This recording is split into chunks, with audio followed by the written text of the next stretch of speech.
ভোটের পর এখন নতুন সরকারের হাতে যাবে দেশের শাসনভার। নানা অনিশ্চয়তা কাটিয়ে অনুষ্ঠিত নির্বাচন ফল নিয়ে কি ভাবছেন মালয়েশিয়ার প্রবাসী বাংলাদেশিরা? ক্ষমতার মসনদে যাওয়া বিএনপির কাছে তাদের প্রত্যাশার কথা জানাতে মালয়েশিয়া থেকে যুক্ত হচ্ছেন আমাদের সহকর্মী ওয়াহিদ সোহান। সোহান, নির্বাচন হলো, ভোট গ্রহণ হলো, প্রবাসীদের প্রতিক্রিয়া কি?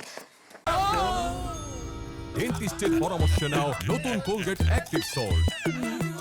কে অসংখ্য ধন্যবাদ। আসলে আপনি যেমনটি বলছিলেন যে মালয়েশিয়ার প্রধানমন্ত্রী দাতো শ্রী আনোয়ার ইব্রাহিম ইতিমধ্যে বাংলাদেশের যে নির্বাচন সম্পন্ন হয়েছে, নির্বাচন পরবর্তী তিনি বাংলাদেশের নতুন প্রধানমন্ত্রীর যে প্রত্যাশায় তারেক রহমানকে তিনি ইতিমধ্যে যেই শুভেচ্ছা জানিয়েছেন। এবং এখানে আমি আপনাকে বলে রাখি যে আসলে দীর্ঘদিন থেকে যে মালয়েশিয়াতে একটি প্রবাসী বাংলাদেশিদের যে অস্থিরতা বিরাজ করছে, এখানে অভিযান অব্যাহত আছে, এখানে শ্রমবাজার নিয়ে যে জটিলতা, আসলে মালয়েশিয়ায় থাকা প্রবাসী বাংলাদেশিরা তারা মনে করছেন যে এই নতুন সরকার গঠনের মধ্য দিয়ে এই যে এখানে মালয়েশিয়া প্রবাসীদের যে সমস্যাগুলো রয়েছে, তারা কিন্তু এই সমস্যার সমাধানের ক্ষেত্রে এখানে জনাব তারেক রহমান বা বিএনপি এখানে একটা ভালো ভালো ভূমিকা রাখবে। আরেকটি বিষয় বলে রাখি, আপনারা হয়তো জানেন যে এখানে প্রয়াত সাবেক প্রধানমন্ত্রী বেগম খালেদা জিয়ার জ্যেষ্ঠ সন্তান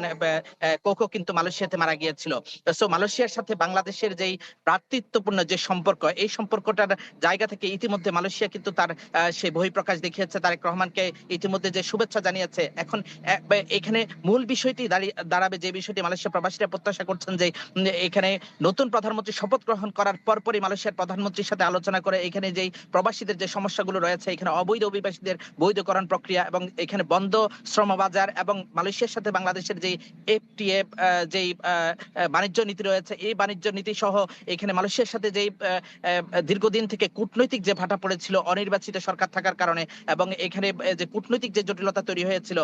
বাংলাদেশের এই যে সমস্ত প্রবাসীরা এখানে মালয়েশিয়াতে রয়েছেন তারা মনে করছেন যে আসলে এই নতুন সরকার গঠনের মধ্যে দিয়ে মালয়েশিয়া প্রবাসীদের সমস্যার সমাধান হবে এবং কূটনৈতিক যে সম্পর্ক, এই সম্পর্কটা এখানে জোরদার হবে। আরেকটি বিষয় বলে রাখি যে মালয়েশিয়া যেহেতু আসিয়ানের অত্যন্ত প্রভাবশালী একটি দেশ, ইতিমধ্যে মালয়েশিয়ার সেটা চেয়ারম্যান ছিল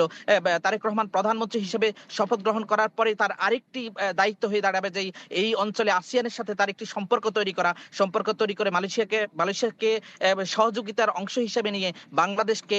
এখানে আসিয়ানের অন্তর্ভুক্ত দেশ হিসেবে তৈরি করার জন্য, গড়ে তোলার জন্য এখানে সে কাজ করবে। এবং মালয়েশিয়া প্রবাসীরা আরো প্রত্যাশা করছেন যে আসলে নতুন সরকার শপথ নেওয়ার সাথে সাথে যেই মালয়েশিয়া এবং বাংলাদেশের মধ্যে যে এতদিনের যে সম্পর্কের দূরত্বটা তৈরি হয়েছিল, এই দূরত্ব গুছিয়ে নতুন করে আবার বাংলাদেশ এবং মালয়েশিয়ার মধ্যে অভ্যন্তরীণ কূটনৈতিক সম্পর্ক এবং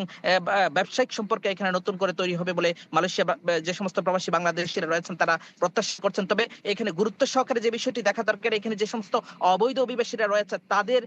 বৈধতা দেওয়ার ক্ষেত্রে বা তাদের সমস্যা সমাধানের ক্ষেত্রে নতুন সরকার কিন্তু প্রধান কর্তব্য হিসেবে তারা এই দায়িত্বটি পালন করবেন বা মালয়েশিয়া সরকারের সাথে কথা বলে তাদের বিষয়ে সিদ্ধান্ত নেবেন, এটি মালয়েশিয়ার প্রবাসী বাংলাদেশিরা প্রত্যাশা করছে।